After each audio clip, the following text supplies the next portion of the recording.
Hello and welcome to Learning Python tutorial.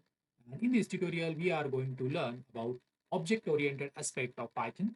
So Python is functional as well as object-oriented programming language. Almost everything in Python is an object with its properties and methods. A class is like an object constructor or a blueprint for creating objects, just like in any other languages. So let's learn how to create a class in Python. So I'm going to create new Python file. I'm going to name it like classes demo.python, and inside this I'm going to create simple class person name equal to John Doe. Started with this class keyword in class name and then colon. After that I'm initializing properties for that class.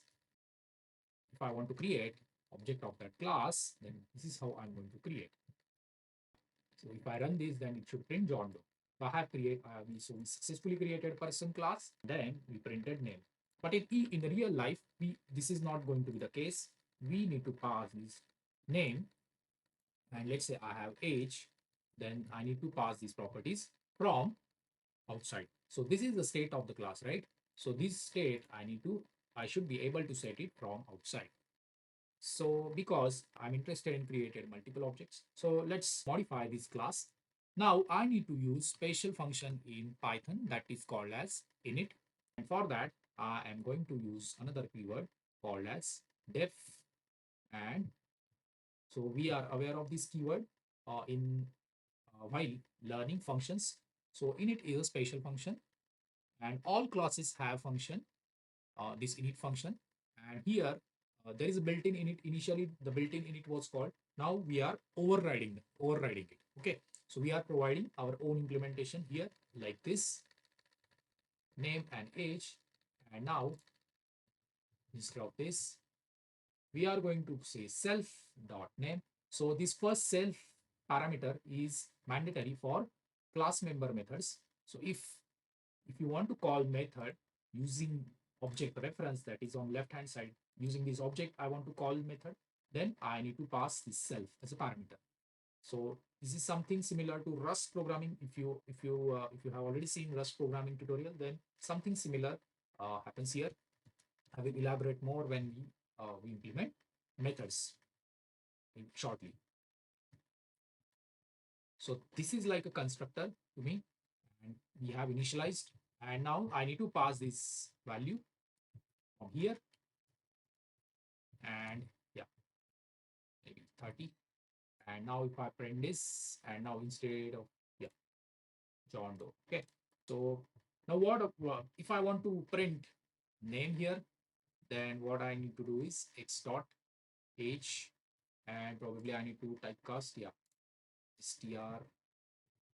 And what if I add more properties, then I need to modify this again. Okay, so that is where you can provide string representation to your this print function. And in Python, we use str function like this, and here we provide. Now I'm going to use string, formatted string, and inside that I'm going to use curly braces. So first I want self dot name as age, self dot age. Okay, so now if I use just string, then it will print. It will automatically call this str method. Okay, so it has printed John Doe has age 30. This is similar to toString function we have in Java, or in Rust also we have similar functionality. So almost all languages, if you are coming from any other programming language, then you would understand that this is very similar to that. So yeah, now we learned about init str. Now if I want to have, let's say, one more method, now we are implementing our own method. Let's say I want to add one method called as calculate BMI. Okay, and for BMI, what I need is weight and height. Okay, so this weight is in kgs, equal to weight and height. Okay, and BMI formula is we have to multiply 1000 into self dot weight in kgs divided by square of self dot height. So this height is in centimeters. All right.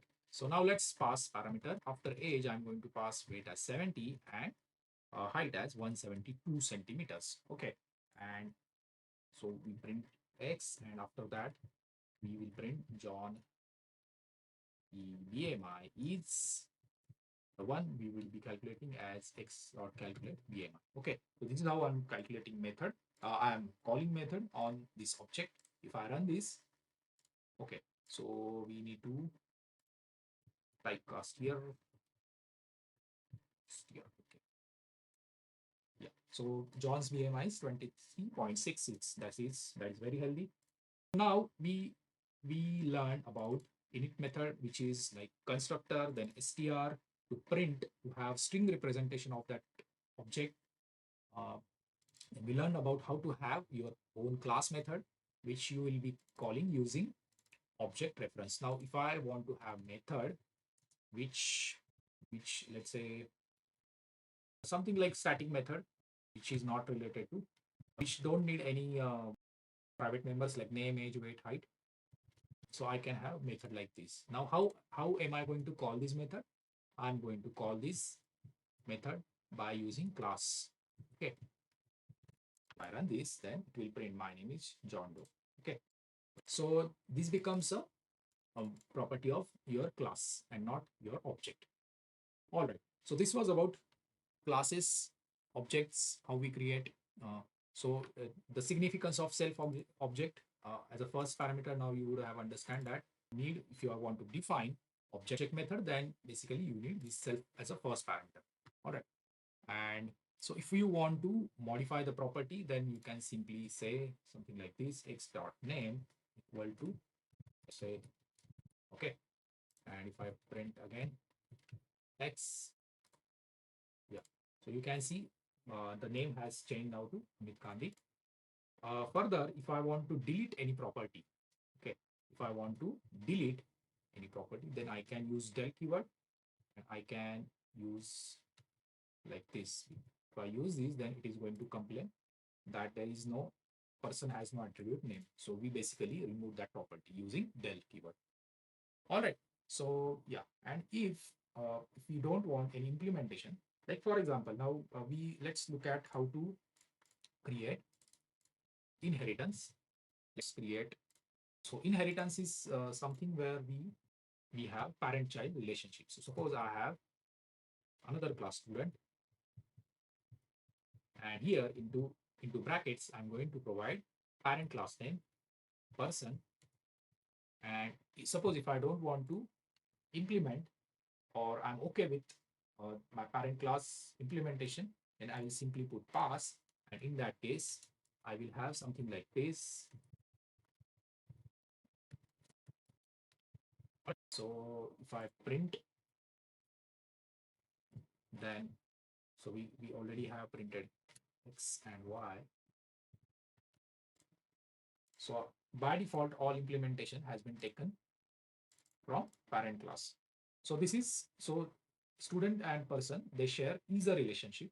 So to each student object is going to be a person. So it's a is relationship. It is going to carry all this implementation. So student class has student class can override some of the properties.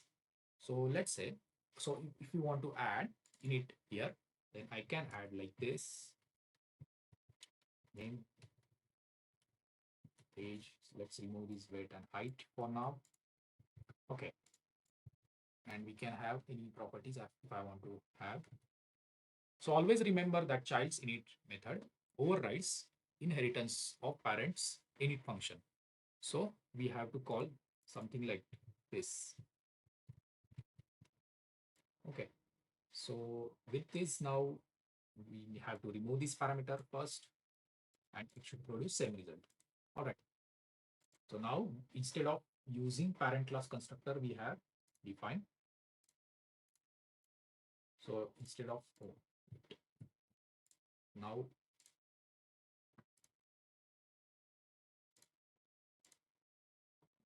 yeah, we need to pass self also. Now it's working fine. We can also use super dot init, something like this. We can so directly super gives call to its parent class constructor. Okay, so when you use super, we have to remove this. Okay, so when you use super, you don't need to pass self. When you use person.init, then you need to pass self object. So it's like super, the person in it is like calling function altogether. And here we are using super. So already you have this class object, implicit class object. So we don't need to pass self reference for that. Now, if I want to add any property here, then I can definitely add. So let's say if I want to add is here, I need to add CT and self.ct equal to CT. And similarly for str also, super.str plus here we be passing CT. Okay. So if I print, so if we print now, so we are already printing X and Y.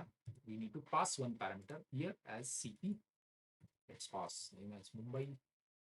Yeah. So you can see John Doe, since it's a person, it has only printed this property.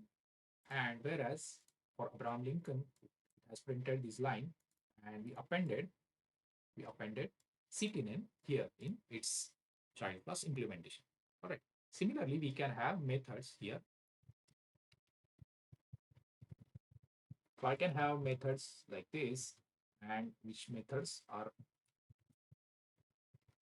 let's say I have marks here. Okay. And I'm going to call this method as y dot print marks.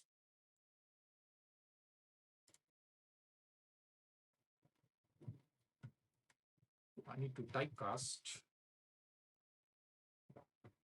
So this is like having method in your child class. Last part we are going to see is if I have same method.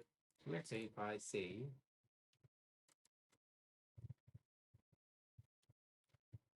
okay, so and I have implementation here, same implementation. So here I have grade A and here I have grade B. Then you can see automatically by looking at this object type, it has picked up this method, appropriate method. So if I don't want, suppose if I remove this method, then what will happen? It will call grade A and grade A. Okay. So this is a polymorphism, and I can even have, so let's say I can even call, as we have seen,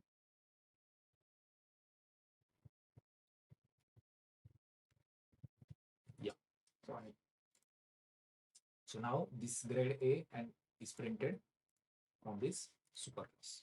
So that's it from this video. Thanks for watching my video. Please like, share, subscribe. Thank you.